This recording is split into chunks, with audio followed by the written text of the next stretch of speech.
मुफस्सिर कुरान अल्लामा कारी मोहम्मद तैयब नक्शबंदी के बयानात सुनने के लिए हमारा यूट्यूब चैनल अल्लामा तैयब नक्शबंदी जरूर सब्सक्राइब करें और बर वक्त वीडियो अपडेट के लिए बेल आइकॉन प्रेस करें।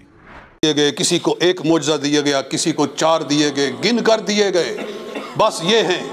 और रसूलुल्लाह सल्लल्लाहु अलैहि वसल्लम की शान ये है कि आपको मुआजिज़े दिए नहीं गए, बल्कि सर के बालों से लेकर पैरों के नाखूनों तक अल्लाह ने मुआजिज़ा ही मुआजिज़ा बना दिया जी। क़द जाअकुम बुरहानुम मिर रब्बिकुम, नबी अकरम सल्लल्लाहु अलैहि वसल्लम सरापा मुआजिज़ा बनकर आए। हजूर की सारी ज़िंदगी मुआजिज़ा है, सरकार की विलादत मुआजिज़ा है, सरकार का बचपन मुआजिज़ा है, जवानी मुआजिज़ा है, आका अलैहिस्सलातु वस्सलाम का ऐलान नबूवत मुआजिज़ा है। उसके बाद मक्की दौर सारा मुआजिज़ात से भरा हुआ है। आपकी हिजरत के मुआजिज़ात देख लो और आपके हर गज़वे के मुआजिज़ात देख लो, पूरी किताबें लिखी गई हैं। बदर के मुआजिज़ात, उहद के मुआजिज़ात और खंदक के मुआजिज़ात, तबूक के मुआजिज़ात। अलगरज़ नबी अलैहिस्सलातु वस्सलाम की ज़िंदगी का लम्हा लम्हा मुआजिज़ा है, सारा वजूद पाक मुआजिज़ा है।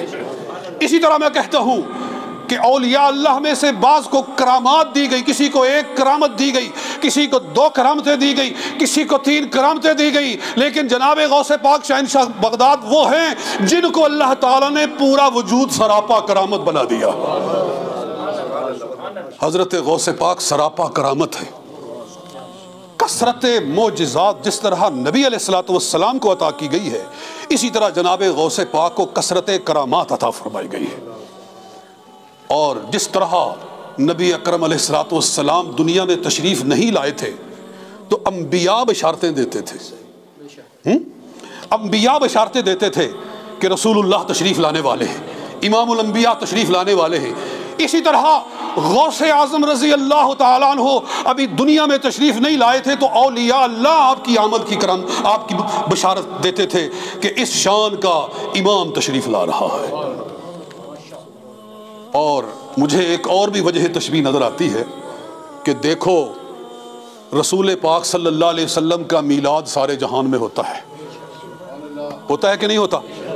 मशरक़ में जाओ, मग़रिब में जाओ, जनूब में जाओ, शमाल में जाओ, जहाँ जहाँ भी आशिकाने मुस्तफ़ा मौजूद हैं रसूलुल्लाह का मीलाद हो रहा है।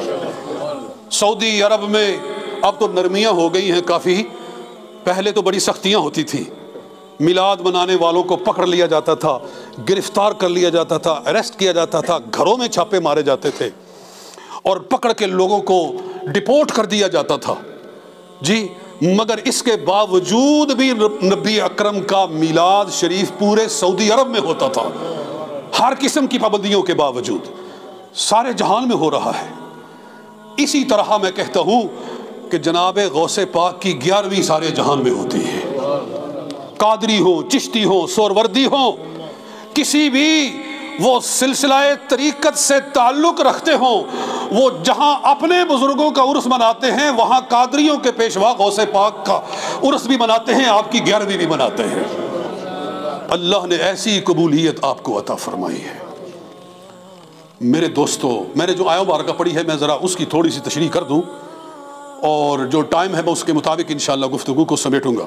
मैंने जो आया मुबारका शुरू में पढ़ी थी मैं उसको एक मरतबा फिर पढ़ता हूँ और मेरी गुजारिश है कि कुरान सुनकर ज़ौक़ से सुबहान अल्लाह कहो जी। नात खां कहते हैं ना कि भाई सुबहान अल्लाह कहो, सुबहान अल्लाह कहो, तो वो नात आला हज़रत की लिखी होती है, वो मौलाना जामी की लिखी होती है जी, या पीर नसीर साहब की लिखी होती है।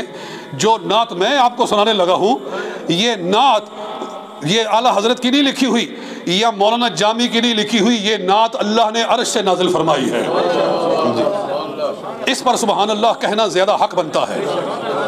रब्बुल आलमीन ने इरशाद फरमाया, अला इन्ना औलिया अल्लाही ला खौफुन अलैहिम वला हुम यहज़नून।